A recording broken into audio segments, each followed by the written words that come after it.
Na msikilizaji, tunasonga mbele. Ni wakati mwingine tena tumepata nafasi ya kuendelea kufahamu mengi ambayo yanaendelea kwenye hii historia ya safari ya kijana wetu Hamza. Kwa hiyo bado Hamza yupo kwenye juhudi za kuweza kumwokoa Angel. Sasa vipi atafanikiwa? Langu jina Lucas Lumbas.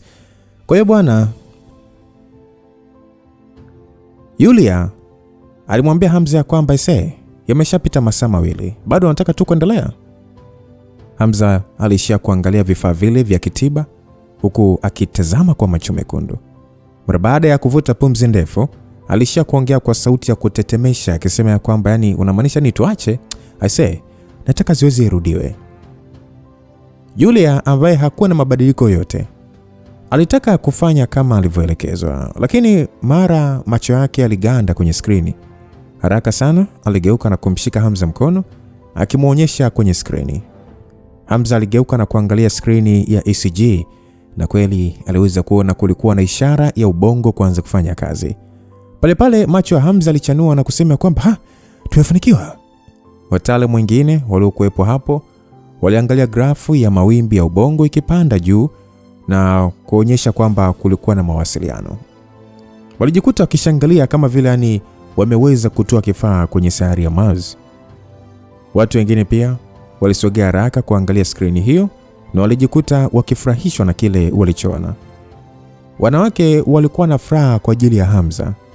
Kwa jinsi walivyoona muonekano wa Hamza wa mwanzo, waliona ni haki wafurahi. Ni Victoria pekee ambaye yeye alishia kumwemwesa tu midomo yake, lakini muonekano wake haukuonekana mzuri kabisa. Hamza mara baada ya kushuhudia Angel akianza kupumua mwenyewe, haraka sana alimwambia Yulia kuzima michakato yote ya vifaa. Baada ya pale, akafungua kifaa kile na kumshika Angel kwa taulo, akampakata na kumtoa nje. Hamza alianza kumuita kwa furaha Angel, huku sasa akiwa na macho ya furaha na hali ya kulia kwa wakati mmoja. Basi Hamza aliambiwa kwamba anahitaji muda wa kupumzika kabla ya kuamka. Tunapaswa kumpeleka apumzike kwanza. Hamza aligundua alikuwa na haraka.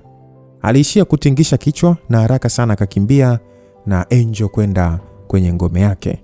Sasa Himido akasema kwamba bosi anaonekana kuwa na furaha kama mtoto vile Kuna wataalamu wengi hapa na amesahau hata kuwashukuru. Basi Ezo alishia kugeukia kundi lile la wataalamu na kisha akasema kwamba mmefanya kazi kubwa kwa juhudi na bidii sana. Kwa sasa tafadhali pumzikeni, tutaandaa tafrija na kuwakaribisha wote. Basi kundi hilo la wataalamu liliishia kutingisha vichwa vyao, wakiashiria kwamba hata hawajafanya kazi kubwa. Wote walionekana kuwa na shauku ya wakati ambao Angel atamka. Mara baada ya giza kuingia, ndani ya ngome hali ilikuwa ni ya shamra. Watu walikunywa na kula wakifurahia kufufuka kwa Angel. Lakini upande wa Hamza, mara baada ya kutulia, moyo wake ulikuwa na maswali. Kwa sababu mpaka muda huo Angel bado hakuamka. Ndani ya chumba cha Angel, Hamza kutoka. Alikaa usiku wote. Chumba hicho kiliandaliwa maalum kwa ajili ya Angel atakapoamka na hakikuwa hata na chembe ya vumbi. Muda huo ni kama Hamza aliamini ameweza kumwokoa Angel. Na Sally alikuwa amembadilisha na kumvalisha gauni jeupe la kulalia. Msichana huyo alikuwa amelala kama malaika. Upande wa wanawake, mara baada ya kuona Hamza akiwa ndani ya chumba hicho kwa muda mrefu akisubiri kuamka kwa Angel, walijikuta wakijawa na wasiwasi. Waliishia kuungana naye ili kumchangamsha wakati wakisubiri. Hatimaye usiku na mchana ukapita pasipo Angel kuamka. Hamza aligundua kuna kitu hakipo sawa na hali inayoendelea. Haikujalisha ni mara ngapi aliuchunguza mwili wa Angel, hakuweza kugundua tatizo lolote. Kwa ufupi, mwili wake ulikuwa kawaida kabisa, kama wa mtu aliyosingizini. Ubongo wake ulikuwa ukifanya kazi kwa 100%. Hata hivyo, kwa sababu zisizoelezeka, hakuamka. Kadri muda ulivyosogea, ndivyo Hamza alivyozidi kujawa na wasiwasi. Kama Angel asingefufuka ingekuwa sawa, lakini kumfufua na kuishi katika hali ya usingizi wa kudumu hakutakiwa. Ni kama huwezi kutofautisha sasa na mfu. Jambo lilomfanya Hamza kusikitika zaidi. Hakuwa na uhakika tatizo lipo wapi. Siku ya 3 asubuhi, uso wa Hamza ulikuwa umejaa uchovu. Alionekana mnyonge mno. Kwa utimamu wa mwili wake, hata kama asingekula wala kunywa kwa mwezi mzima, kusingekuwa na tatizo. Kilichomnyong'onyesha ni kwamba akili yake ilikuwa imechoka mno. Wanawake walipomwona mpenzi wao katika hali hiyo, mioyo yao iliwauma kwa wasiwasi. Sally akasema, "My prince, watafiti wote waliohusika na mradi wamekwisha kuondoka kwa ndege leo. Wametoa masikitiko yao kwa kutoweza kuwa na msaada zaidi." Aliongea Sally mara baada ya kuingia ndani ya chumba hicho. Hamza alikuwa ameshikilia mkono wa Angel muda huo pembeni ya kitanda. Mara baada ya kusikia hivyo, alishia tu kuongea kwa muonekano wa kufa ganzi. Hamza akasema wapatie kila mmoja dola milioni 10. Kama wakihitaji msaada wetu mwingine, hakikisha unawasaidia. Sally alishia kutingisha kichwa tu, na kisha alipoanza kugeuka kuondoka, ndipo aliweza kumuona Victoria akiingia ndani ya chumba hicho. Sally alitoa salamu yake heshima tu. Victoria alishia kutingisha kichwa na kisha akatembea mpaka kando ya kitanda, akimwangalia Hamza kwa namna ya wasiwasi mkubwa. Mara baada ya kujikaza kwa nguvu, hatimaye aliamua kuongea kwa ugumu. "Hamza mwanangu, mwanzoni sikutaka kuongea kuhusu hili, lakini kama mama yako kukuangalia ukiendelea kuwa hivi, nashindwa kuvumilia. Naomba nikuambie tu ukweli ya kwamba Angel hawezi kuamka." Hamza mwili ulimganda kama vile alikuwa amegeuka sanamu. Wanawake waliokuwa kando yake nao pia walionyesha hali ya mshtuko mkubwa. Walishia kuangaliana tu, wakionyesha hali ya kutokujisikia vizuri. Sasa Sally kwa uso uliojaa majonzi akauliza kwamba, "Madam, kwa nini iwe hivyo?" Hisia zake kwa Angel zilikuwa kubwa mno kulinganisha na wengine. Isitoshe, kwa kipindi kirefu Sally alikuwa mpweke hapo kisiwani. Mtu aliyekuwa akimpa company alikuwa ni Angel. Mara nyingi alipotaka mtu wa kusikiliza siri zake, alienda kwenye chumba cha Angel na kumwambia. Kama katika ulimwengu huu Hamza alikuwa mtu aliyetamani sana Angel kuamka, basi Sally ndiye wa pili kwake. Sasa Madam Victoria akataka kujibu sababu, akasema kwamba kwa sababu Hamza akasema no, usiongee. Hamza alimkaripia Victoria kutokuongea. Na mara moja alisimama, pasipo geuka nyuma, aliongea kwa sauti ya chini akasema kwamba sitaki kusikia hicho unachotaka kuongea. Naomba ondoke. Victoria alikuwa na uso uliojaa majonzi. Lakini wengine waliweza kuelewa Hamza hakutaka ghafla kukubali uhalisia huo wa kikatili juu ya Angel kufa. Yule akasema kwamba kwa nini usisikilize, Yaani kwa nini hutaki kusikiliza? Kama kuna tatizo unapaswa kusikiliza ndio ujue namna kulitatua. Aliongea Yulia, aliyeingia ndani ya eneo hilo, mikono yote ikiwa kwenye mifuko ya koti lake, uso wake ukiwa na utulivu mkubwa. Akaambiwa kwamba wewe Hamza, tangu lini ukawa hujiamini kiasi hicho? Kwani si Angel hajaamka tu? Ni kitu gani unaogopa? Hamza mara baada ya kusikia maneno hayo ya Yulia, alishia kukunja ngumi kwa nguvu, na kisha pale pale akamwangalia Victoria na kusema kwamba ni sababu gani yani? Kwa nini unaamini Angel hawezi kuamka? Victoria alivuta pumzi na kuzishusha, na kisha akasema kwamba viumbe hai vinaitwa viumbe hai kwa sababu vinamiliki uhai na nafsi. Huwezi kuwa hai kama huna nafsi. Mimi najifunza umajisi wa nafsi, na kwa kumwangalia Angel nashindwa kabisa kuhisi uwepo wa nafsi yake. Alishaondoka muda mrefu sana, na nafsi yake pia ilishauacha mwili. Alichobakiza ni mwili ulio hai, ila sio nafsi iliyo hai. Hivyo hawezi kuwa mtu halisi tena. Hamza alikunja sura na kubakia kimya tu. Hamza akaambiwa kwamba Hamza, lazima hata wewe ulishashuku kuhusu hili. Isitoshe, ulishaona uwezo wa Haeji unavyofanya kazi. Unajua kabisa nafsi ya mtu ipo na sio uongo. Basi mara baada ya wanawake hao kusikia maelezo hayo, walizidi kujawa na majonzi. Walihofia kwamba ingawa Hamza alikuwa na uelewa huo, bado angekataa kukubali ukweli. Sasa Yulia akasema kwamba Madam Victoria, mtazamo wangu upo kisayansi zaidi, hivyo sikubaliani na maneno yako.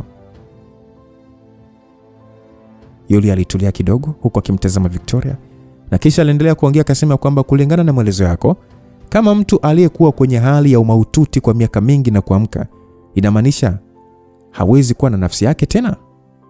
Madam Victoria akasema hapana, ni mpaka muda fulani upite ndio nafsi upotea. Nafsi inashikamana na mwili, na endapo mwili ukawa umeharibika na baadhi ya viungo vyake vya ndani pia vimeharibika, nafsi haiwezi kuishi tena ndani ya huo mwili. Yulia akauliza kwamba yani kama umesema nafsi ni kitu ambacho kipo kwenye ulimwengu huu, kinakuaje au ni namna ipi inaweza kuitengeneza au kushikilia kutokuachilia mwili? Madam Victoria akasema, Yulia, sikatai ukuu wa sayansi, lakini huoni kusoma na kujifunza ni swala jepesi sana Kulingana na tafiti zilizofanyika kuanzia kale mpaka sasa, nafsi ni kitu ambacho hakiwezi kutengenezwa wala kukamatwa na sayansi. Nafsi ya viumbe hai ni ya viumbe hai husika. Ndio sababu hata mpaka leo hii binadamu huita mtu anayekufa amekata roho, kwa sababu ni fumbo. Iwe ni kwa wavuna nishati, iwe ni kwa wamajisi, wataalamu wa nyota na hata washirikina, tangu enzi mpaka sasa wanauelewa msingi tu juu ya nafsi. Wameeleza nafsi hujengwa na hatua 3 kabla ya kuzaliwa na hatua 7 baada ya kuzaliwa. Yai la mama hubeba nafsi, na mbegu ya baba irutubishao yai pia hubeba sehemu ya nafsi. Mtoto akishakamilika katika umbo kamili huchukua nafsi zote mbili, ya mama na baba, kutengeneza nafsi yake tofauti na ya wazazi wake. Mtoto akishazaliwa, nafsi yake hukomaa katika hatua 7 ambazo hujidhihirisha katika hali ya furaha, hasira, majonzi, hofu, upendo, uovu na matamanio.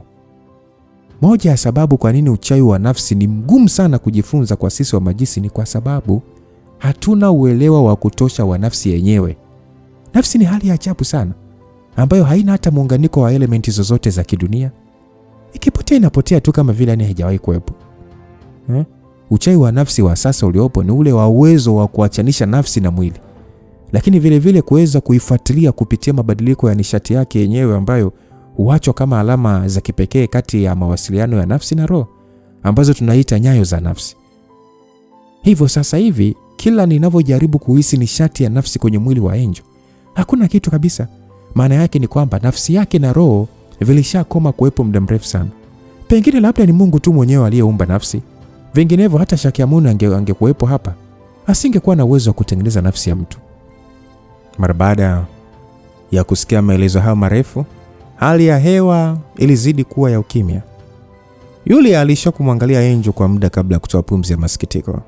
Yulia akasema kwamba kwa hiyo hatima ya tafiti yetu inakamilishwa na mambo ya kithiolojia, si ndio? Victoria akasema kwamba iwe ni sayansi au theolojia, wote sisi hatuna majibu. Basi Yulia alitingisha kichwa na kisha pale pale alimwongelesha Hamza akasema kwamba hey, kama mambo yamefika hatua hii basi sina nachoweza kufanya. Nitaendelea tu na utafiti wangu mwenyewe.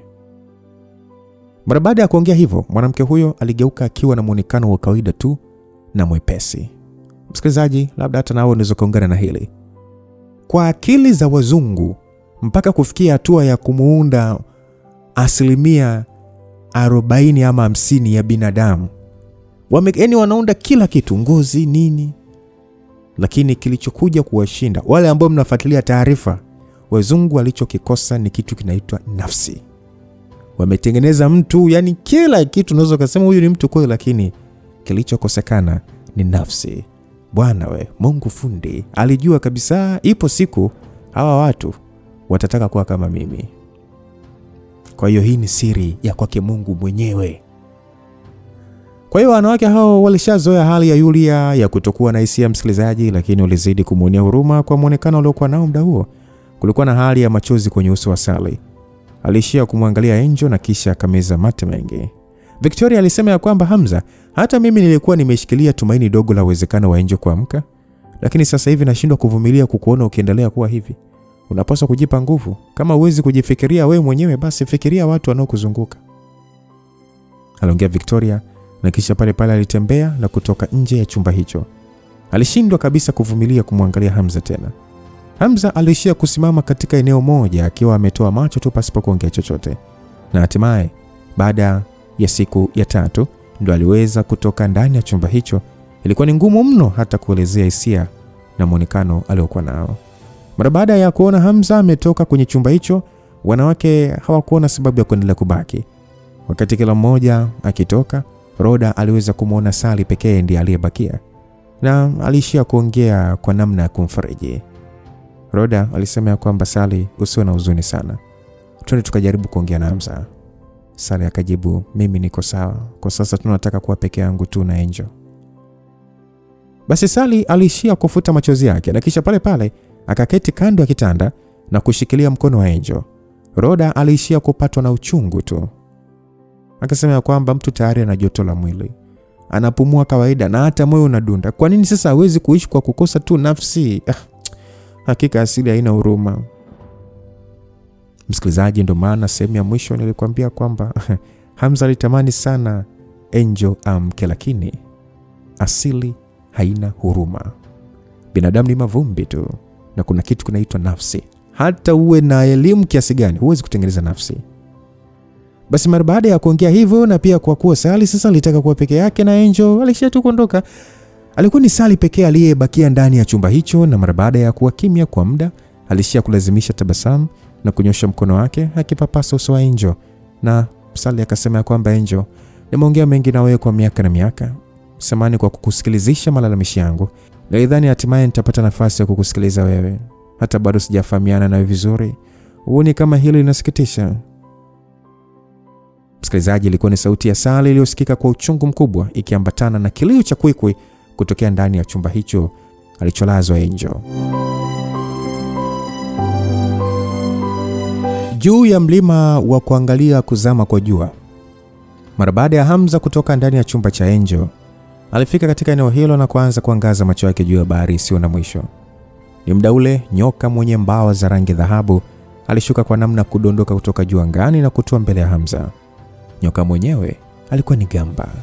Gamba alipanua mdomo wake na pale pale alitema samaki mkubwa aina ya tuna mbele ya Hamza. Samaki huyo bado alikuwa akijikunja, ikionyesha alikuwa hai na ndio ametolewa baharini.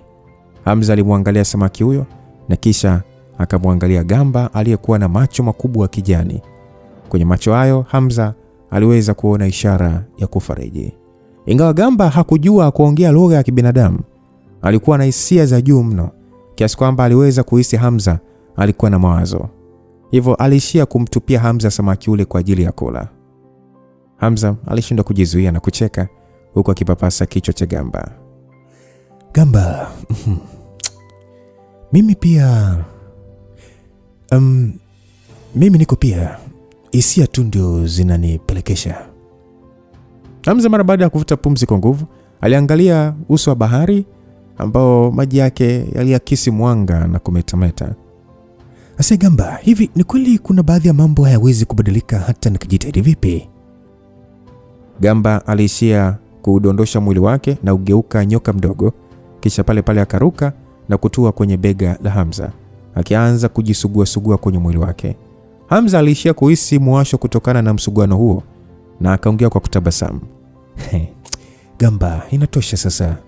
Hebu acha kuwa kama mtoto bwana. Nyoka kama wewe mwenye miaka zaidi ya 100, unaigizaje kwa mdogo? Hamza mara baada ya kujituliza kidogo, pale pale aliita kisu kutoka kwenye pete na kisha akaanza kuicharanga samaki ule. Sekunde chache tu samaki huyo alikuwa tayari amekatwa vipande kadhaa. Samaki aina ya tuna iliwezekana kuliwa mbichi. Hamza alichukua kipande kimoja, akamlisha Gamba, kisha akachukua kipande kingine na kuanza kutafuna. Mtu na nyoka walikuwa wakila samaki mbichi huku wakiangalia kuzama kwa jua. Yaani mtu na nyoka wake wanaenjoy kula kwa samaki mbichi. Mara baada ya kusimama katika eneo hilo kwa muda, Hamza aliweza kusikia sauti za hatua za miguu zikimsogelea kutoka nyuma yake. Kwa uwezo wake hakuhitaji kugeuka kujua ni Genduleza. Gendu alishia kukaa juu ya jiwe, akatoa chupa ya udongo yenye muundo wa kibuyu na kumpatia Hamza. Gendu akasema kwamba Hamza, mvinyo ni kinywaji kinachoweza kuamsha njaa na kupata hamu ya kula, ila huwa kwangu utakusaidia kupata usingizi. Hamza alitingisha kichwa chake kwa namna ya kukataa, akasema kwamba kwangu pombe haina faida kubwa, haijalishi niwe nimelewa au sijalewa. Mimi nakwambia mvinyo ni tofauti kabisa, nimeupatia jina la pombe ya jini, nimeutengeneza kwa kanuni za kipekee sana. Na pia una dawa zinazorejesha nguvu ya mwili. Yaani kwa ufupi ni nzuri sana kwa ajili ya watu wanaovuna nishati. Kwa unamaanisha nini pombe ya kulewesha majini, si ndio? Isije kawa una isifia ila umeweka usinga ndani. Hivyo na nini wewe? Tayari una usinga wangu. Sasa kivipi ushindwe kujua kama nadanganya au unasema kweli? Mimi nakujali sana, lakini pia mwenzangu wenzangu pia wanakujali. Ni kwamba tu hawajui tu namna kukufariji. Kunywa bwana, kunywa ulewe kisha upate usingizi. Hata kama hatuwezi kupata nafsi ya Angel, pengine tunaweza kupata kitu kingine zaidi ya Angel. Huwezi kuishi na mawazo namna hii bwana milele. Na leo unachojaribu kumaanisha, ngoja nionje kama kweli mvinyo wako una ladha ama una hadhi ya kulewesha majini. Hamza mara baada ya kuongea vile, alipokea chupa ile na kisha akapiga puff kidogo. Mara tu baada ya kimiminika hicho kugusana na ulimi wake, kilianza kumsambazia harufu ya mitishamba na matunda na kuenea kupitia pua zake. Hamza aliinua ile chupa na kuangalia mvinyo ule kwa mshangao, kisha akamwangalia Gendoleza aliyesimama pembeni akiwa na uso wa kujiwa na fahari. Uwezo wako wa kutengeneza mvinyo ni mkubwa mno kuliko hata uwezo wako wa kuvuna nishati. Huu ni uwezo uliopata ndani ya dhehebu letu la mabikra. Unaona sio mvinyo wa kawaida Ya, ni kweli husi wa kawaida. Hata tone lake tu linafanya mwili kunisisimka sana. Nadhani mtu wa kawaida akinywa kidogo tu tayari ameshalewa. Unadhani kwa nini inaitwa pombe ya jini? Huo ni mvinyo kwa ajili ya viumbe wasio wa kawaida. Kwa hiyo usinywe sana Hamza, la sivyo utapata usingizi na kuamka baada ya siku kadhaa. Na kama ikitokea hivyo na mtu wa Magedoni akija kutushambulia, sitakuwa ni hatari. Usiwe na wasiwasi bwana, mimi siwezi kunywa sana. Kwanza na safari ya kuelekea Tanzania kesho. Ni muda mrefu sana sijamuona dada yako mkubwa. Lazima atakuwa na hasira za kutosha. Pia nataka kujadiliana naye ili kupata suluhu ya kumsaidia Irami. Sawa, itakuwa nzuri. Ukiwa na mkeo na kuongea naye kidogo, unaweza kutulia. Alijibu hivyo Gendoleza msikilizaji. Basi ni muda huo waliweza kusikia sauti ya Dina ikisikika kutoka nyuma yao, akiita huku akikimbia. Dina alikuwa anasema, Hamza, rudi haraka ngomeni ukaone, kuna jambo kubwa limetokea. Basi Hamza kusikia kauli hiyo, aligeuza kichwa chake kwa mshangao na kuuliza kwamba ni kuhusu swala gani? Kuna adui amevamia ama? Sijawahi kukuona ukiwa na mshtuko kama hivyo bwana. Basi mdau wa Dina alionekana kushindwa kabisa kujua namna ya kuelezea. Ilikuwa ni kama vile alikuwa kwenye hamaniko kubwa sana. Hata ulimi wake ulionekana kuwa mzito.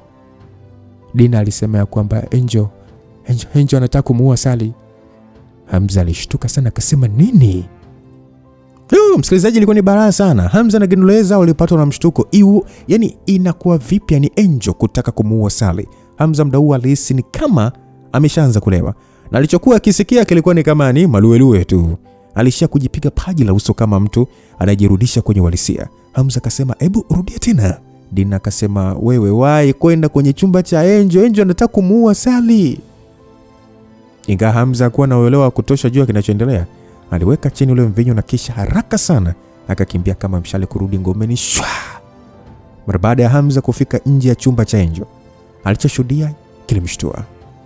Alionekana Angel alisimama, mavazi yake ya kulialia tu yakiwa yamevalishwa, pamoja na nywele zake zilizojikunja na macho yake ya kijani. Alikuwa amesimama huku akimwangalia Sally kwa macho yaliyojaa dharau, hasira na kuchukizwa. Swala la ajabu ni kwamba muda huo mikono yake ilikuwa ikitoa mnurisho wa rangi nyeupe, yani nishati safi mno, aina ya mng'ao uliotengeneza umbo la kisu kilichomlenga Sally kwenye moyo wake. Hata hivyo, ilionekana wazi nguvu za Angel zilikuwa ndogo kuliko za Sally, kwani kadri alivyokuwa akijaribu kusukuma kisu hicho kufikia kifua cha Sally, hakuweza kusogeza hata kidogo. Sally mdao sasa alionekana kama haelewi kinachoendelea. Macho yake yalikuwa yamejaa hali ya kuchanganyikiwa, huzuni na majonzi. Hamza mara baada ya kuona jambo hilo, alihisi ni kama moyo wake unataka kutengana na mwili, kwa sababu mpaka hatua hiyo hakujua kama afurahi au awe na mashaka. Basi Hamza aliuliza haraka kwamba Sally, nini kinaendelea? Sally alijibu kwamba mimi mwenyewe sijui. Angel ghafla tu aliamka, nilikuwa tu na furaha kuona ameamka na nilitaka kukimbia kuwaita, lakini ghafla tu alitumia uwezo wake wa nishati ya nuru na kunishambulia kwa namna ya kutaka kuniua. Kwa hiyo nimeshindwa kufanya chochote. Macho ya Angel alitoa juu ya Hamza. Jicho hilo lilikuwa na muonekano wa kiutu uzima, tofauti na umri aliokuwa nao Angel. Ulikuwa ni muonekano uliobeba hisia zisizoelezeka. Angel alishia kumwangalia Hamza kwa namna fulani vya kibei. Kisha pale akafungua mdomo wake na kutoa sauti ya ajabu iliyosikika kama maneno. Ilikuwa ni kama vile anatamka ni hashash tu . Hamza kusikia sauti hiyo, alishindwa kuelewa kabisa. Alihisi ni aina ya lugha ambayo haipo kwenye ulimwengu. Hata hivyo aliweza kuhisi wazi kabisa Angel alikuwa amekasirika mno. Alionekana kweli alitaka kumuua Sally. Ilikuwa ni kama vile Angel alikuwa na kinyongo cha muda mrefu dhidi ya Sally. Hata hivyo, wakati wengine wakiwa katika hali ya kuchanganyikiwa na kutokuelewa lugha ile, upande wa Sally macho yake yalichanua kwa namna kutokuamini. Mara baada ya kubung'aa kwa muda, alishia kurudisha jibu kwa lugha ile ile ajabu. Uso wa Angel ulikuwa umejaa hali fulani hivi ya tanabahi, na aliendelea kuongea kwa lugha ile ile kama mtu anayefoka. Sasa muda huo, Gendu na wanawake wengine waliokimbia kufika hapo walijikuta katika hali ya kuchanganyikiwa kwa jinsi walivyokuwa wakisikiliza lugha hiyo. Ilikuwa ni kama vile wanasikiliza watu wanaonena kwa lugha baada ya kukolea katika maombi. Angel na Sally walishia kuongea kwa zaidi ya dakika 10. Kundi kubwa la watu lilikuwa limekusanyika nje ya chumba hicho baada ya kusikia taarifa. Kila aliyefika alikuwa na swali moja la kuuliza kuhusu kinachoendelea, na alipoelezwa alishia kushangaa. Kila mtu alimwangalia mwenzake kana kwamba wote walikuwa wakiota, hususan mara baada ya kusikiliza namna ambavyo Sally alikuwa akiongea na Angel.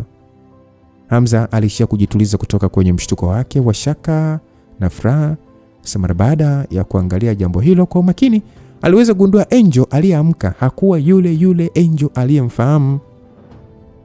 Angel aliyeamka sio yule aliyemfahamu. Ni muda huo Victoria ambaye aliweza kupashwa habari za jambo hilo.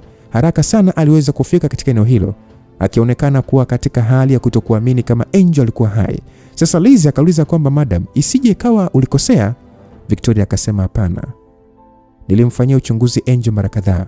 Hii ni ajabu, hebu ngoja nimchunguze tena. Basi pale pale aliamsha nguvu zake za kiroho na kuanza kutumia umajusi wa nafsi. Ghafla alihisi macho yake kumulikwa na mwanga mkali sana uliokuwa kama shambulizi. Ni muda ule Angel naye alihisi jambo na aligeuka haraka, huku uso wake sasa ukipoteza muonekano wa kawaida na kufunikwa na mng'ao wa nishati nyeupe. Victoria alijikuta akitoa kelele mkubwa wa maumivu huku akirudi nyuma kwa namna kuchechemea. Ilikuwa ni bahati Dina alikuwa nyuma yake na kumwahi kumdaka kabla ya kudondoka. Dina akauliza, madam, uko sawa? Victoria alishia kushika kichwa chake huku sasa akisaga meno yake na kutingisha kichwa. Akasema kwamba niko sawa, nilijisikia tu kizunguzungu. Basi Hamza naye alishtushwa na jambo hilo, akishindwa kuelewa kilichotokea. Ni muda huo Angel alitumia lugha ya Kiingereza na akasema kwamba kiumbe duni kama wewe unathubutu vipi kujaribu kutumia uchawi wako kuchunguza nafsi ya malaika? Hamza mara baada ya kusikia lafudhi hiyo aligundua mara moja ni sauti ya Angel ile ya miaka ile. Angel, yani kumbe unaongea lugha ya kibinadamu? Angel, umenisahau. Mimi ni Fallen. Unajua ni muda gani nimesubiri siku hii kufika ya kuweza kukufufua? Aliongea Hamza na haraka alimsogelea Angel, kisha kumtoa kwa Sally na kushika mikono yake yote akiuliza kwa namna ya wasiwasi na kuchanganyikiwa. Angel mara baada ya kushikwa namna hiyo alionyesha hali ya kutokufurahishwa na kitendo hicho. Angel akasema kwamba Fallen, Hamza, ndio. Huyo mtakatifu anakujua vyema. Hebu kwanza ondoa mikono yako michafu kwenye mwili wangu. Hamza alishia kushangaa na kumwangalia msichana huyo kwa wasiwasi. Akauliza, huyo mtakatifu? Angel, unaongea kuhusu nini? Wewe ni Angel kweli? Ni muda huo muonekano wa Sally ulizidi kuwa wa kikauzu. Macho yake yalionyesha hali fulani ya kutokuelezeka na alishia tu kuongea akasema kwamba my prince, huyo sio Angel, ni Akiki. Nini? Hamza aligeuka mara baada ya kusikia maneno hayo na alihisi kizunguzungu. Sally, ni lugha gani uliokuwa ukiongea naye? Sally akajibu, lugha niliyokuwa nikiongea naye ni lugha kutoka kwenye ulimwengu alikotokea mama yangu mzazi. Ni lugha ya nafsi, ingawa sijawahi kujifunza hapo kabla. Ni lugha ambayo unazaliwa nayo tu, ni lugha ya majini. Hebu subiri kidogo nifikirie vizuri. Aliongea Hamza ambaye muda huo alihisi kichwa chake ni kama kipo kizito hivi.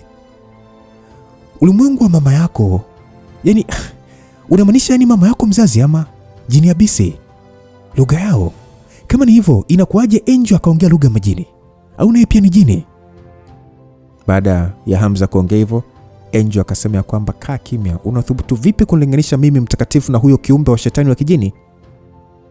Basi mdogo Angel alikuwa na muonekano wa kiungwana, aina fulani hivi ya muonekano kama vile sio binadamu. Angel akajibu ya kwamba mimi natokea kabila la Wakiki, binti wa kifalme kutoka ukoo wa takatifu wa mbingu.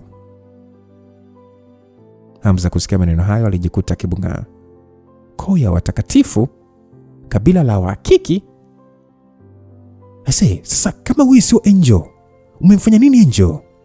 Hamza aliuliza hivyo na akajibiwa kwamba nani kasema mimi sio Angel? Isingekuwa mimi, Angel angekuwa ameshakufa muda mrefu sana. Huyu mtakatifu anaona wivu wa kujielezea kwa viumbe dhaifu kama wewe. Aliongea hivyo Angel kwa kiburi sana. Muonekano huu wa mjigambo ukijumlisha na uso wake wa kitoto ulikuwa ni ajabu sana.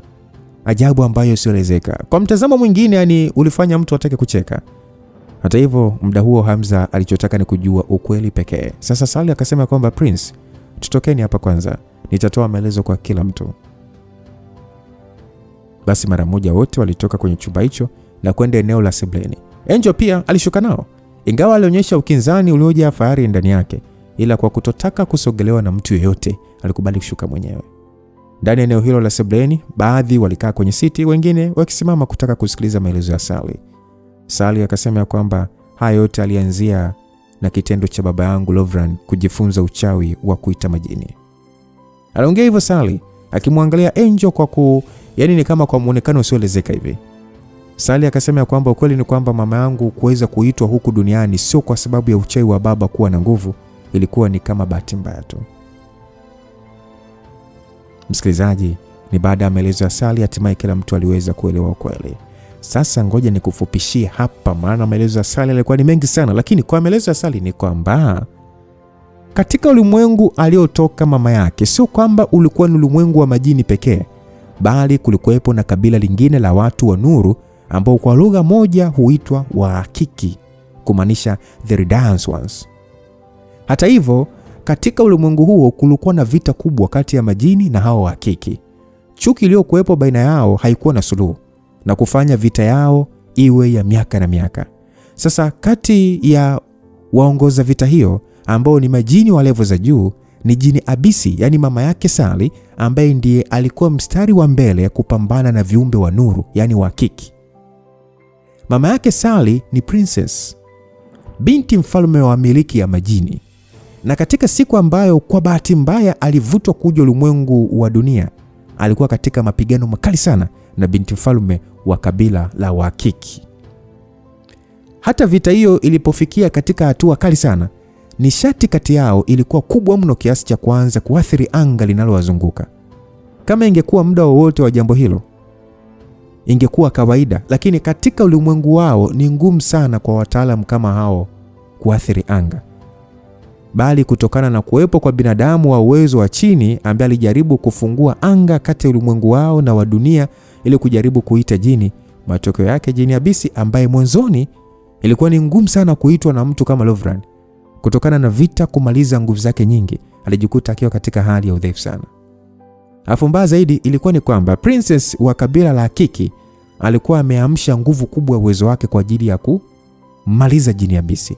Sasa matokeo yake nguvu zake nyingi zilipungua na kuwa dhaifu pia, na kutokana na shambulizi lake kumkosa Abisi pamoja na anga kufunguka, wote walijikuta wakimezwa na kuvuka mpaka kuingia kwenye ulimwengu wa sisi sasa binadamu tuliopo.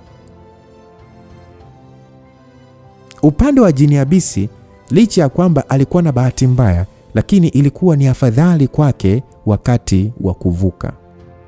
Aliweza kutunza mwili wake kutokana na uwepo wa mtu mkubwa, yani binadamu, ambaye alijaribu kumuita. Hivyo kupitia Lovran, jini Abisi aliweza sasa yeye kupata nguvu na nishati iliyomwezesha kuishi katika ulimwengu huu katika mwili wake wa kawaida. Ingawa alikuwa dhaifu sana, ili mradi kulikuwa na damu, alikuwa na uwezo wa kurudisha nguvu zake. Ilisikitisha kwamba mwishowe matokeo yake yalikuwa mabaya zaidi kwake, kwani jini Abisi alishindwa kunywa damu ya binadamu wengi baada ya Lovran kufungiwa. Lakini ambaye hakuwa na bahati kabisa ni Princess wa kabila la Wakiki. Yeye aliingia kwenye ulimwengu wa binadamu kwa bahati mbaya. Alafu mbaya zaidi hakuwa jini, hivyo hakukuwa na mtu yeyote katika ulimwengu wa binadamu aliyemuita. Kwa lugha nyepesi, Princess wa kabila la Wakiki aliingia kwenye mlango ambao haukufunguliwa kwa ajili yake. Matokeo yake kitendo cha kuvuka tu ni kama kiliharibu hivi mwili wake na kumwacha na nafsi pekee. Yaani kilivuruga mwili, nafsi kabaki. Sana wewe hapo unavoungua, yani unavoungua ndani ya nyumba, mwili unateketea kabisa, ama mwizi unavoona anachomwa mwili, mwili unachomeka ila nafsi haiguswi na moto hata kidogo. Hivyo yeye akaingia katika ulimwengu wa binadamu katika umbo la nishati. Katika hali ya kukata tamaa, aliona njia pekee ya kuweza kuishi katika ulimwengu huu ni kutafuta binadamu ambaye anaweza kumtumia kama mashine ya kunyonya nishati ili kurudisha nguvu zake. Kwa kabila la Wahakiki, wakifikia kiwango fulani hivi cha nishati, wanakuwa na uwezo wa kurudisha miili yao. Hata hivyo, nafsi ya kabila hilo la viumbe wa nuru ilikuwa na nguvu kiasi kwamba ni ngumu kwa binadamu yote kuhifadhi. Ili kuweza kufanikisha kutunza nafsi yake katika mwili wa binadamu, kwanza kabisa mwili wa huyo binadamu lazima nafsi yake iwe safi, iliyoogeshwa na imani. Lakini pia mwili wa huyo binadamu lazima uwe safi, usio na mawaa wala uchafu wa aina yoyote. La sivyo, jaribio lolote la kuhifadhi nafsi lingekataliwa. Mfano, mtu ambaye bado ni bikra katika maeneo fulani ana nguvu sana ya kiroho hata kuweza kumfufua mnyama ambaye amezimia, mfano punda nini. Huyo binti ambaye ni bikra ambaye hajakutana na mwanamume yote, huyo binti akimruka huyo punda atasimama, ama ng'ombe nini, au hata kuku tu ambaye hicho kiumbe kinaamka. Hiyo ipo sana. So kwa namna hiyo, binadamu anayekidhi vigezo hivyo ni mtoto mdogo anayezaliwa. Lakini tatizo ni kwamba mtoto nafsi yake bado haijaogeshwa na imani. Swali likaja, katika ulimwengu huu ni mtu gani ambaye ni msafi, mwenye mwili ambao hauna uchafu wowote? Matokeo yake, princess wa kabila la Wahakiki alishia kutumia nafsi yake kwa zaidi ya miaka 10 kutafuta binadamu ambaye ni msafi wa mwili na nafsi, ambaye pia nafsi yake imeogeshwa kiimani. Katika kutafuta kwake, alipokuwa anakaribia kukata tamaa kabisa ya kupata mwili wa binadamu anaoweza kuhifadhi imani yake, hatimaye akaja kumpata Angel, Holy Maiden wa mahakama takatifu. Kwa Mhakiki huyo, alimwona Angel akiwa na mwili safi pamoja na nafsi safi iliyooga kiimani. Matokeo yake, mwili wa Angel ukatumika kama nyumba ya princess wa kabila la viumbe wa nuru kuhifadhi nafsi yake. Angel hakujua kwamba ndani ya mwili wake iliishi nafsi ambayo ilikuwa ikitumia imani yake na mwili wake kunyonya nishati ya nuru kwa ajili ya kurudisha uwezo wake. Mwanzoni princess wa Kihakiki aliamini kwamba kama kila kitu kingeenda sawa, angeweza kurudisha uwezo wake ndani ya miongo kadhaa.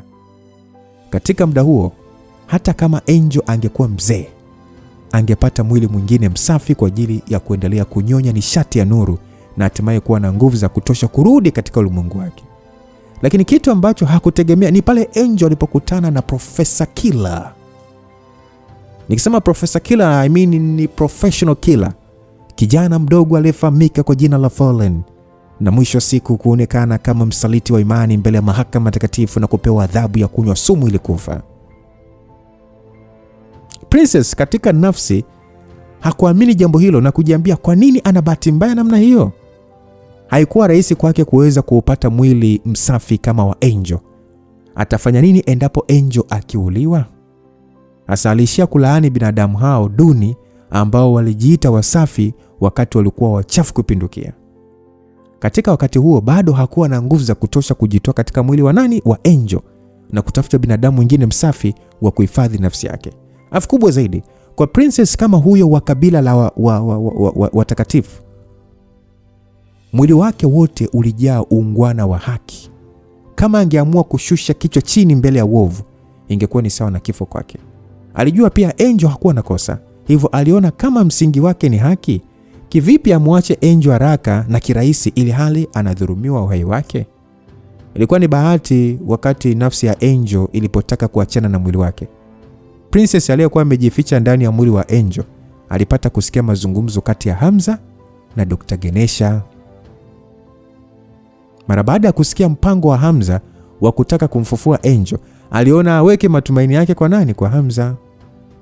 Hivyo akatumia nguvu yake ya nuru aliyobakiwa nayo kushikilia nafsi ya Angel ndani ya mwili wake pamoja na nafsi yake pia, akiamini kwamba endapo ataendelea kuishikilia nafsi ya Angel na Hamza akifanikiwa kufufua mwili wake, basi Angel ataweza kuamka pamoja na nafsi yake.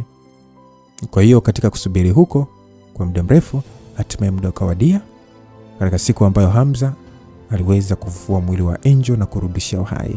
Sasa Sally akamalizia kwa kuongea akasema kwamba nilishangaa sana kusikia Angel akiongea lugha ambayo ninaifahamu. Alinielezea haya baada ya kuongea naye.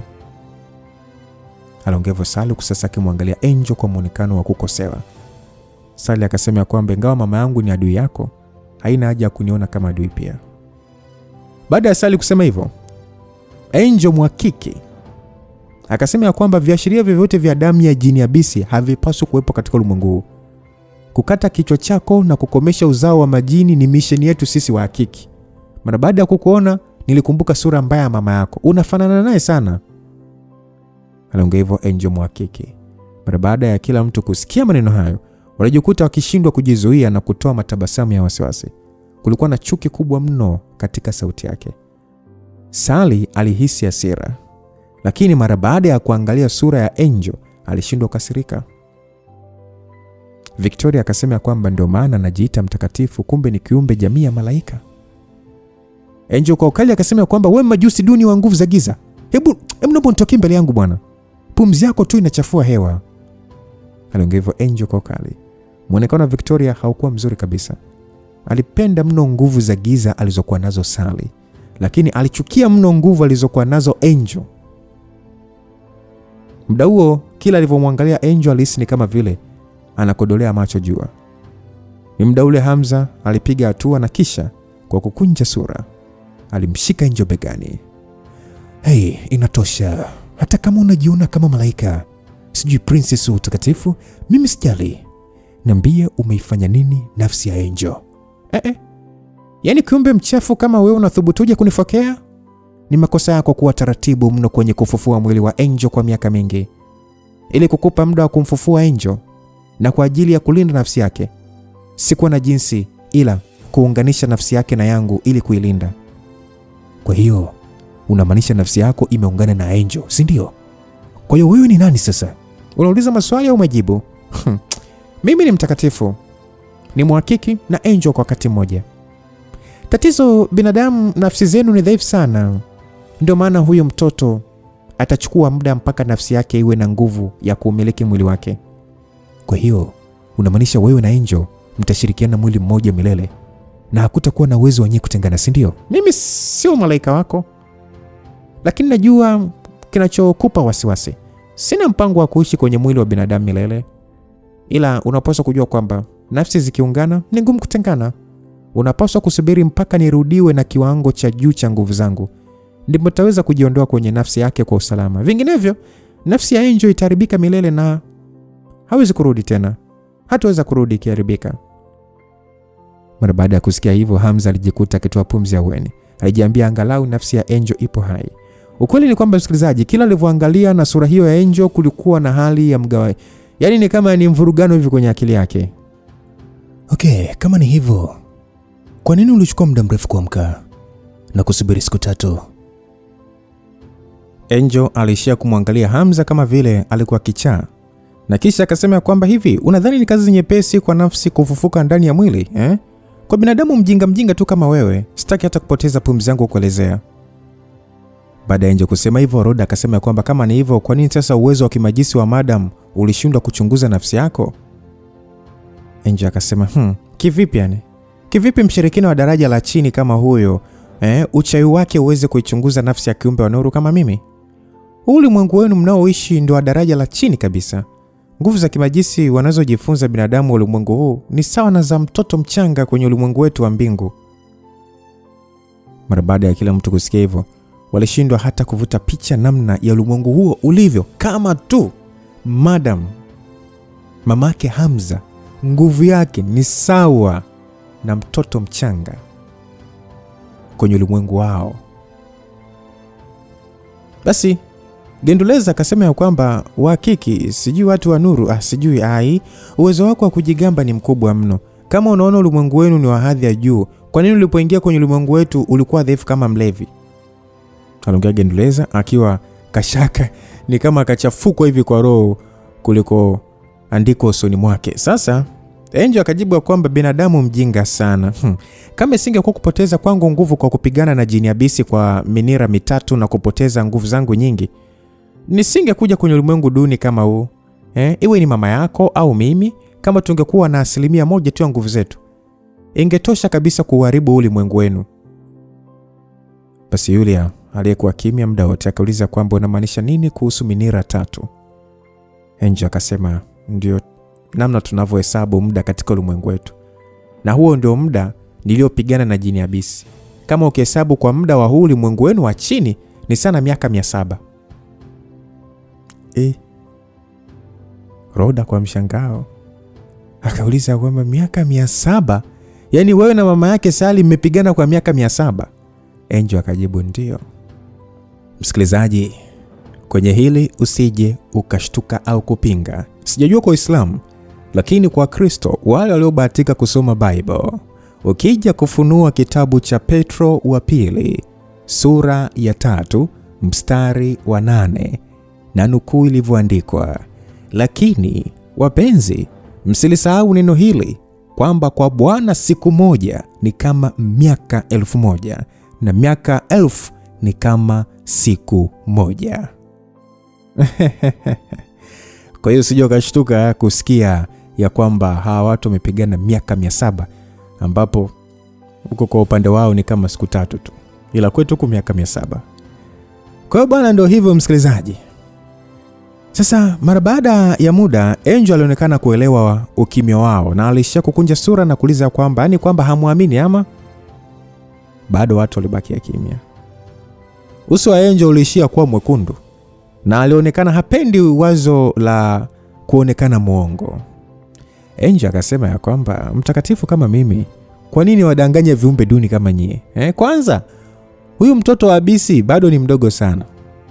Ndio maana hata hawezi hata kunena maneno ya kuita nguvu zake. Ni kama binadamu tu alianza kuzaliwa ambaye hajui hata kuongea. Bado hata hajajua namna lugha ya upeo wa juu ya kijini inavyotamkwa. Basi bila kusubiri Angel kumalizia kuongea, Hamza alishamsogelea kisha akamshika kiunoni na hapo hapo akamkandamiza kwenye meza. Pale pale aliinua mkono wake na kisha akamvumilishia Angel kibao cha makalio.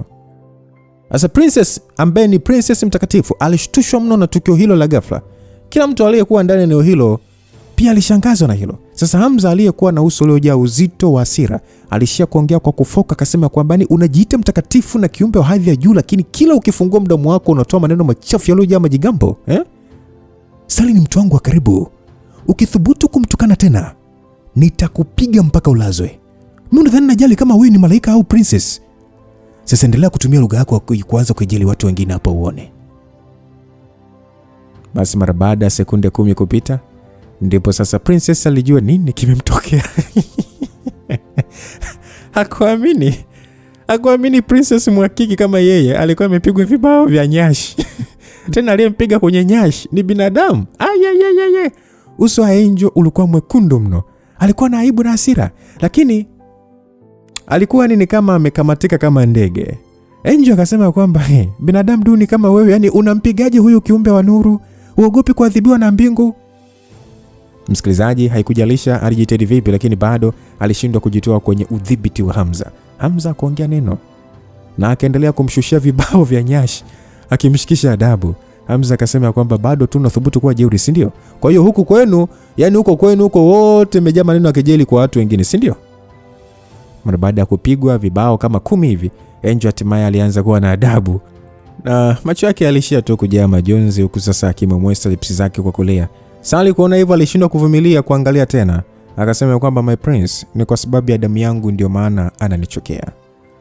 Alikuwa na kinyongo na mama yako, lakini sio wewe. Kosa lako ni lipi mpaka kutukane sasa? Afu isitoshe, hiki kiumbe kimechukua mwili wa Angel.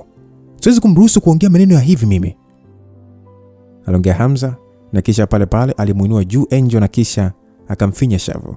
Sasa naomba nisikilize, kama umekuja kwenye ulimwengu wetu unapaswa kutii sheria za ulimwengu huu. Mimi sijali maneno yako ya kulaani, umesikia? Mwili huu ni wa Angel na nafsi yake ipo ndani yako. So ukiendelea kuongea kwa majigambo na kusababisha matatizo kwa Angel baadaye kwa kumweka katika hali ya hatari, mimi sitojali wewe ni wa nuru ama ni wa giza, sitokuacha hivi. Mara baada ya kuongea hivyo, Hamza alimwachia mkono wake. Uso wa Angel ulikuwa umejaa machozi na aliishia tu kuongea kwa hasira, akasema kwamba mimi ni mhakiki mtakatifu wa mbingu. Ukinifanyia hivi tena, lazima upatiwe adhabu na Mungu. Wewe subiri tu. Mimi nikisharudisha nguvu zangu, yani mimi nitaondoka kwenye huu mwili. Na ikifikia huo muda, nitarudisha udhalilishaji yote ulionifanyia kwa zaidi ya mara 100. Oh, kama ni hivyo, nakutakia kila laheri kurudisha nguvu zako mapema ili uachie mwili wa Angel. Niliyetaka kumfufua ni mtoto mzuri na mpole ambaye ni Angel, na sio princess aliyeharibiwa kwa kudekezwa kama wewe. Angel alitaka kulaani, lakini mara baada ya kuona Hamza akiinua mkono wake alijikuta akisita. Hakutaka tena kudhalilishwa kama alivyofanyiwa. Alikuwa ameishi kwa miaka mingi, lakini hajawahi kudhalilishwa hapo kabla. Kila mtu alishindwa kujizuia na kumwangalia Hamza kwa namna ya kumkubali. Hawakutegemea kama kiumbe huyo wa anga atashika adabu na kuwa mtulivu. Walishia kujiambia hakika bosi wao ni bosi tu wa siku zote. Ukweli ni kwamba hata Hamza alikuwa na wasiwasi kidogo. Isitoshe, nafsi hiyo ilikuwa ni ya kiumbe kutoka ulimwengu mwingine, na pia hadhi yake ilikuwa ni kubwa sana. Hata hivyo, aliona anapaswa kumdhibiti mwanamke huyo ili asije kuleta shida. Isitoshe, hakuwa na muda wa kuendelea kumbembeleza siku nzima, na asingependa pia kuona Sally akichokozwa au kuonewa. Gusa wengine, lakini sio Sally ama Angel ama watu wake wengine wa karibu. So ilikuwa ni bahati kwamba alikuwa dhaifu na hakuwa na mbinu za kipekee za kujilinda. So Hamza alishia kuomba asirudishe nguvu zake mapema. Vinginevyo yeye mwenyewe Hamza anaelewa amechokoza moto mwingine. So mara baada ya kuona uso wa Angel uliojaa hali ya kujilazimisha, Hamza aliona jambo hilo linavutia, kwani alionekana kama vile alikuwa ametoka kuwa princess na kurudi katika nafsi ya Angel. Hamza muda huo alifikiri kidogo na kisha pale pale akaita Angel. Mimi sio Angel bwana. Nyampat. Apostro. Aliongea kwa kuchanganya na lugha yake. Bwana, matamshi yenu ni ajabu mno bwana. Yaani mnasikika kama vile maroboti. Nyie binadamu wa ulimwengu duni, hata lugha yenu vile vile ni duni. Mtawezaje sasa kutamka lugha ya kimungu? Angel alisema hivyo kwa kejeli. Sasa Hamza hakuongea neno na alishia kumzodoa Angel kwenye paji la uso kwa kidole. Na Angel alikuwa na hasira sana, kiasi cha kutaka hata kulia. Alijiambia inakuwaje huyu binadamu hana heshima kabisa na kiumbe wa hadhi ya kimalaika kama yeye? Kaa kimya. Kuanzia sasa utakuwa Angel na sio Mhakiki mpaka utakapotenganishwa nafsi yako na Angel na mwili wake, umesikia? Aliongea Hamza, na Angel alishia kuvumbisha tu mashavu. Alafu kingine, unapaswa kufanya siri wewe ni nani na unapotokea. Kuanzia sasa, mbele ya wageni wowote wewe ni Angel. Na kama ilivyo kwa Sally, wewe ni mdogo wangu. Hili ni swala muhimu sana kuzingatia. Kama kweli unataka kurudisha nguvu zako, basi usifanye kinyume na nilivyosema mpaka pale utakapokuwa na uwezo wa kujilinda mwenyewe, umesikia? Lakini kwa nini niwe mdogo wako bwana? Kwamba unataka kuwa mke wangu ama wala? Unaota nini? Mimi nitakuwa dada yako. Angel alijibu hivyo, lakini Hamza kujali na alishia kuangalia kila mmoja aliyekuepo hapo. Okay, kila mtu akumbuke hili swala ni siri. Jambo hili naomba liwe siri na lishia hapa. Basi kila mtu alitengisha kichwa kuelewa. Walijua fika swala hilo likivuja, Angel atakuwa shabaha kwa baadhi ya watu. Haikujalisha itakuwa yani maybe ni kwa nia nzuri au mbaya, lakini itakuwa bado ni hatari. Muda ule Victoria alionekana kufikiria jambo, na pale pale alipiga hatua kusogea mbele na kisha akasema kwamba Hamza, kiongozi aliyepita umoja wa Magedon Shakyamuni wakati ukiitwa Wiccan Academy, alisema kwamba mwanzilishi wa umoja huo alikuwa ni viumbe wa mbingu wenye nuru. Hakiki tafsiri yake pia ni watu wa nuru wa mbingu. Kama majina yao ni sawa, je, kuna uwezekano wakawa wanatokea sehemu moja? Hamza mara baada ya kusikiliza maneno hayo alijikuta akishtuka na kumwangalia Angel. Aliona pia kama ingekuwa kweli, basi Shakyamuni moja kwa moja angepiga magoti na kujisalimisha mbele ya princess. Hata hivyo Angel alishia kudongorosha macho yake tu na kisha kwa kebei akasema kwamba hivi, mbona mnafikiria sana? Kwa jinsi mimi ninavyoona nguvu zenu za kimajisi, huyo mwanzilishi mnayemzungumzia lazima tu atakuwa ni mtu wa ustaarabu mwingine. Kama angekuwa sehemu ya kabila la Wakiki, nguvu zake zisingekuwa dhaifu. Kujiita majina ya viumbe wa nuru ni namna yao tu ya kujisifia tu, na ni kosa kuwalinganisha na sisi. Aliongea hivyo. Basi Hamza kusikia hivyo alishia kumeza mate mengi huku akibakia kimya kitafakari. Hata yeye mwenyewe pia alihisi inaweza kuwa watu walioanzisha umoja wa kufanya miujiza walikuwa ni viumbe kutoka sayari nyingine waliostaarabika kuliko binadamu, na si kama viumbe wa nuru ilivyokuwa kwa princess. So ni muda huo mara sauti ya kunguruma kwa tumbo la Angel isikika bwana. Baada ya kuhisi watu wamesikia sauti hiyo ngurumo, alijikuta akiona aibu huku sasa akishika tumbo lake. Ase, kama una njaa wewe sema tu bwana, usianze kuwa na aibu. Ingawa sisi ni binadamu ulimwengu duni, lakini bado tuweza kukupatia chakula. Mimi sio kwa sababu eti na njaa, ni kwa sababu tu mwili wa Angel una njaa. Nishakwambia wewe ndio Angel. Kwa nini unabadilisha maneno? Mara baada ya kuongea hivyo, Hamza alimwangalia Sally. Ase, hebu andaa chakula kwa ajili yake. Sally alionekana kushangaa kwa dakika, lakini alionekana kuelewa jambo. Na pale pale alitabasamu kisha kutingisha kichwa. Hapana, mimi siwezi kula chakula kilichoandaliwa na mtoto wa jini abisi. Basi endelea kuwa na njaa. Afu isitoshe sio kama utakufa kwa njaa. Ukishazimia kwa njaa, Ase, nitamfanya Sally akulishe. Aliongea Hamza. Japo tu hakuonekana kukasirika, ni kama kimasiala hivi. Angel alishia kung'ata meno yake kwa nguvu. Akasema, "Mimi ni Hamza wewe. Hivi kwa nini unanifanyia hivi? Mimi si nimekusaidia kumwokoa Angel." Unasema umemwokoa, lakini hata nafsi yake sijaona. Mimi nitajuaje kama unidanganyi? Basi ka Angel baada ya kuguna hivyo, pale pale Hamza alitoa maagizo mengine. Sasa natoa maagizo kwenu wote. Katika kisiwa hiki tofauti na Sally, mtu mwingine haruhusiwi kumpa Angel chakula wala kinywaji. Basi wanawake hao baada ya kusikia walitaka hata kucheka. Walijua Hamza alifanya makusudi kwa ajili ya kuondoa kinyongo alichokuwa nacho Princess dhidi ya nani? Ya Sally. Hivyo haraka waliitikia. Nyie wote msharogwa tu na huyu jini. Nyie ni majini. Angel aliongea kwa hasira. Kwamba walioko hapo wote Hamza amewaroga, wanaitikia tu ndio. Japo hakupenda, ila kwa sababu ya kuwa ndani ya mwili wa kibinadamu, njaa ilishia kumdhalilisha tu. Katika meza dining, wafanyakazi waliandaa nyama, viazi vya ukanga, saladi na mikate. Angel alianza na nyama na mara moja tu alitema baada ya kutafuna. Alijaribu na mkate na saladi. Alitema. Nye. Hii ndo chakula gani hichi mnachokula nye binadamu? Ni kibaya. Kwa hiyo huna njaa, si ndio? Mimi nikiwa na njaa ndo nile chakula nisichoweza kula. Kila mtu aliishiwa na maneno. Walishindwa kujua cha kufanya kwa kuona msichana huyo alikuwa mgumu kumwelewa. Tofauti na Hamza, hakuna mtu mwingine aliyethubutu kuongea naye chochote. Isitoshe, mwili ulikuwa ni wa Angel na ndani ya mwili kuna nafsi pia ya Angel iliyolala. Basi Sally akasema ya kwamba labda upendi vyakula vya kimagharibi, tutakuandalia vyakula vya aina nyingine. Aliongea Sally na kisha kutoa maagizo kwa wafanyakazi kuandaliwa chakula cha kawaida. Hata hivyo, baada ya chakula hicho kuletwa, alikula kidogo tu na kisha katema. Radha yake ni mbaya mno. Chakula gani hiki? Yule akasema kwamba kama ni hivyo, sema kwenye ulimwengu wenu mlikuwa mnakula chakula gani? Sisi hatuhitaji kula chakula ili tuishi. Tunaweza kunyonya nishati tu pekee na tukaishi. Basi baada ya kusema hivyo, yule akasema kwamba kulingana na maelezo ya kikemia, kadri viumbe wanavyokuwa na miili iliyoendelea, wanageuka na ukaribia kuwa kwenye maumbo ya kinishati. Inaonekana hii nadharia ni ya kweli. Sally hakujua cha kufanya, hivyo aliishia kuagiza watu wa jikoni kuleta aina zote za vyakula vinavyopatikana. Vyakula vingi kuanzia vya baharini, mwituni na vya viwandani vililetwa na kuwekwa juu ya meza. Sasa Angel aliishia kunusa na kuangalia, kisha kuchagua aina nyingi ya vyakula, lakini aliishia njiani mara baada ya kuona kikopo cha chocolate ya vanilla. Aliishia kuchukua kijiko, kisha akachota ice cream na kula, na pale pale macho yake alichanua akasema, hii ni tamu mno. Hamza kuona hivyo pale pale alifikiri kidogo, kisha akavuta keki na kumwekea mbele yake.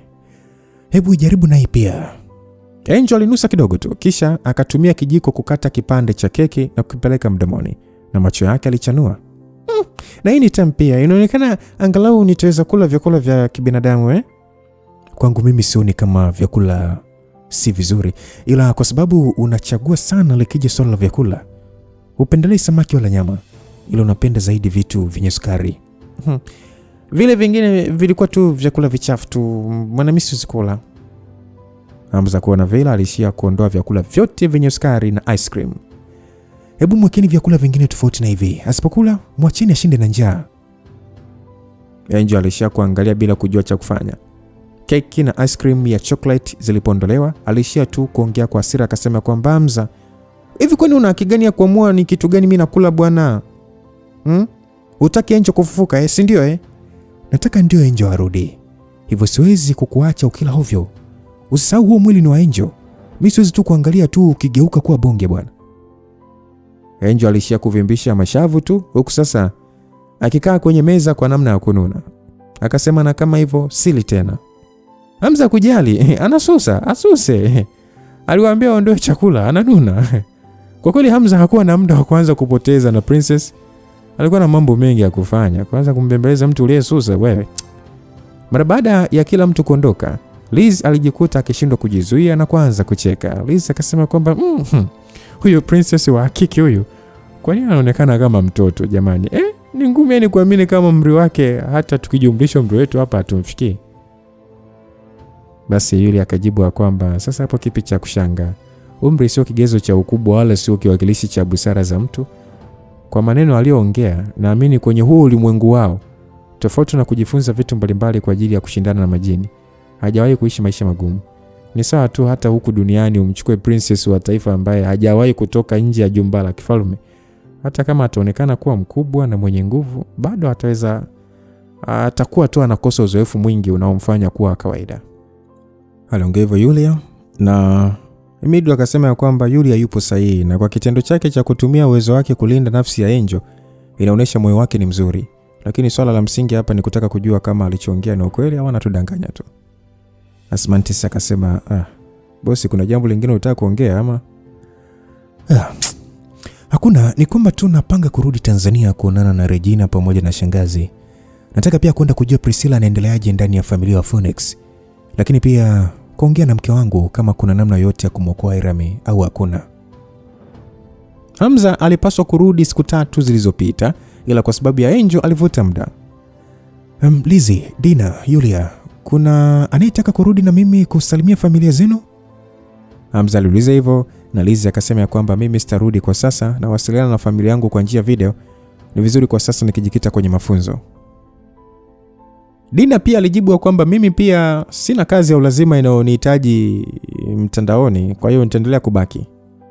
Yulia akasema kwamba mimi narudi, lakini siendi nyumbani, nataka kwenda kusafirisha baadhi ya vitu vyangu vya kimaabara kuja huku, na pia kuna mambo ya kuweka sawa. Basi Hamza pale aliwaza jambo, na mara moja macho yake yalichanua, akasema kwamba unataka kwenda kutengeneza kile kifaa, si ndio? Space jumper, si ndio? Hamza alikumbuka Yulia alitaja kwamba kupitia mawe ya kale ana uwezo wa kutengeneza nishati kubwa itakayowezesha teknolojia yake ya space jump kufanya kazi. So Hamza aliona kama teknolojia hiyo ingefanya kazi na kumwezesha kuruka kutoka Tanzania mpaka kisiwani kwake, ingemuokolea na mambo ya usumbufu. Sasa yule akasema kwamba nina mpango huo, lakini bado nahitaji kurudi na kujifunza zaidi kama inawezekana au haiwezekani. Pia maabara yangu ndani ya Tanzania ipo chini ya uangalizi wa jeshi, kwa hiyo naweza nikapata ugumu wa utekelezaji. Basi sawa, sio na wasiwasi. Kama mtu yoyote akikuwekea kipingamizi, nitadili naye. Baada ya Hamza kusema hivyo, Genuleza akasema kwamba Hamza, mimi nitarudi na wewe. No, hapana, wewe huna cha kufanya nyumbani na unataka kwenda kucheza tu. Utaendelea kubakia hapa kisiwani na hautaruhusiwa kuondoka mpaka uingie level ya ungu wa nafsi. Anaongea Hamza kwa sauti ya msisitizo. Genuleza aliishia tu kuonyesha muonekano wa kutia huruma, lakini Hamza hakumuonea huruma. Hamza hakutaka kuendelea kupoteza muda, na pia hakuonana na Regina kwa miezi kadhaa. Kamisi sana Regi, ni muda mrefu sana hata sauti yake hajasikia. Hivyo alikuwa na wasiwasi sana na mambo yanayoendelea juu yake. Yeye na Yulia waliona uvivu wa kuandaa ndege kwa ajili ya safari, hivyo waliamua kukaa juu ya mgongo wa gamba na kupaa kuelekea pande za Tanzania.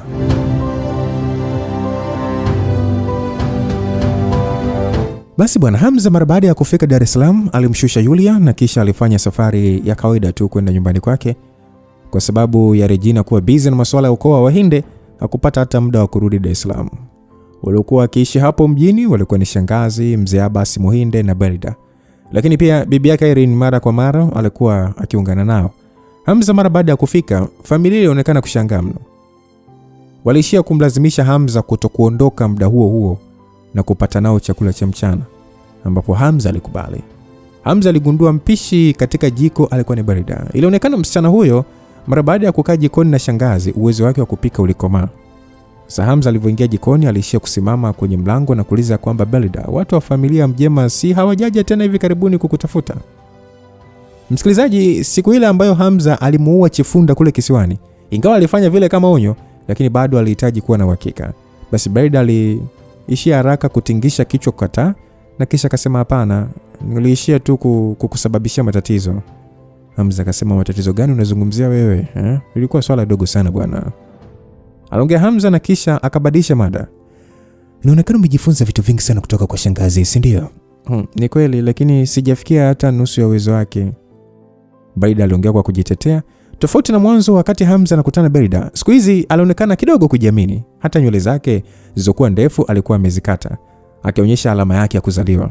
Hata hivyo bado alikuwa mwepesi sana wa kuona aibu. Lakini kwa sababu zisizoelezeka, Hamza alihisi kila alipomtazama Berida alihitaji kumwangalia zaidi na zaidi. Ni kazi gani ulioanza kufanya siku za hivi karibuni? Sijatafuta kazi yote kwa sasa. Nimekuwa busy tu kujifundisha baadhi ya vitu kupitia mtandaoni. Napanga kwenda shule kwanza na baadaye ndio nianze kutafuta kazi. Vizuri sana. Hao wazee pia wanahitaji msaada wako wa kutosha, maana mimi na dada yako tupo busy sana mambo mengine. Hivyo tunakutegemea sana hapa nyumbani. Bro, tafadhali usongee hivyo bwana. Ile ni swala ambalo napaswa kufanya bila kuambiwa. Hii miezi kadhaa niliyoishi hapa ni miezi ya furaha sana kwangu tokea nizaliwe. Kwa hiyo kila mtu ananijali mno. Aliongea Berida huku sasa akitoa tabasamu la utamu. Hamza aliishia tu kutingisha kichwa, kisha akarudi sebeni na kuketi. Mdao shangazi na rafiki yake, yani Bi Irene, wote walikuwa wakiangalia tamthilia kwenye runinga. Sasa Hamza akauliza kwamba Irene bado yupo chuo. Aliuliza Hamza na kumfanya Bi Irene kugeuka na kujibu ya kwamba, Hamza, hivi ulikuwa huna taarifa Irene kahamishiwa chuo cha Dodoma kwa ajili ya kusomea mambo ya sanaa. Hamza akasema, kwa nini ahamishiwa huko sasa? Si hata hapa kuna vyuo vizuri tu vinavyotoa hiyo kozi ama? Bi Irene akajibu ya kwamba baba yake ndiye aliyefanya hayo maamuzi. Kwa sasa ni kama tu majukumu yake yamehamia Dodoma, na pia anaamini chuo cha Dodoma kina walimu wabobezi sana zaidi kwenye mambo ya historia. Ukweli baba yake kaofia akimwacha Irene hapa ataishia tu kucheza tu. Hivyo kaona awe naye karibu ili amdhibiti. Basi Hamza alishia kutingisha kichwa chake kuelewa. Aliona ilikuwa ni kweli, ingawa Regina na Irene walikuwa na damu sawa, lakini tabia zao zilikuwa tofauti kabisa. Kama Irene angekuwa kama Regina, ingekuwa rahisi kwake kufanikiwa pasipo kusimamiwa sana. Sasa Bi Irene huko akicheka akasema kwamba juzi tu alinipigia simu na kuanza kunililia, akisema hana rafiki anayemjua. Na walimu wake hata hawampi nafasi ya kupumzika, Na kaniambia eti anataka kutoroka. Nimemwambia ukirudi ukija nyumbani hatukufungulii mlango. Basi Bi Irene alisema hivyo huko akitabasamu na kucheka, ni kama vile alikuwa ameridhia kuona mjukuu wake akiteseka kidogo. Basi bwana Hamza mara baada ya kupata chakula na wazee hao pamoja na Berida, alishia kuwapa vidonge kadhaa vya kuongeza nguvu zao, kisha aliaga na kuondoka. Kama kawaida alipanda juu ya mgongo wa Gamba na kumwambia aelekee mkoani mara moja kwenye miliki ya Wahinde. Muda wa jioni hivi Hamza aliweza kutoa eneo la mbuga za wanyama mbali kidogo tu na makao makuu ya Wahinde, na kisha akamwambia Gamba aingie mawindoni ndani ya mbuga ila asilete purukushani. Isitoshe muonekano wa Gamba ulikuwa ukivutia sana hata akiwa mdogo. Hivyo Hamza hakutaka kuongozana naye. Kwa upande wa Gamba naye hakutaka sana kuchangamana na binadamu zaidi ya Hamza. Hivyo mara baada ya pua zake kunusa harufu ya wanyama wengi ndani ya eneo hilo, alijikuta akivutiwa mno na kumwacha Hamza. Hamza mara baada ya kutembea kwa miguu, hatimaye aliweza kufika kando ya ziwa la eneo hilo. Muda ule alipokuwa akitaka kuelekea kwenye ukumbi wa kigoda, mara alihisi msisimko wa kinishati, na baada ya kugeuza uso wake aliweza kumuona mtu aliyekuwa akivuna nishati pembeni ya jiwe.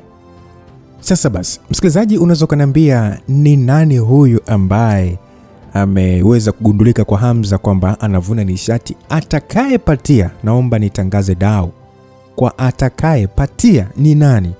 Basi hapa mbele yenu nitatoa zawadi nzuri sana kwa ajili yake. Nitasoma comment kujua nani ambaye ndiye aliyekuwa anavuna nishati. Nitajitahidi sana kupitia comment moja baada ya nyingine. Atakayepatia, wallahi zawadi yake ipo. Sawa Yes, muda wote huo ulikuwa nami Lucas Lumbas. Niseme tu nakushukuru sana kwa uwepo wako. Tukutane sasa sehemu inayofuata. Of course nimemiss sana Reji, na hatujui Reji ana hali gani kwa sababu tuna muda mrefu sana tujamsikia. Je, Reji upo salama ama vipi? God be with you till we meet again. Bye bye.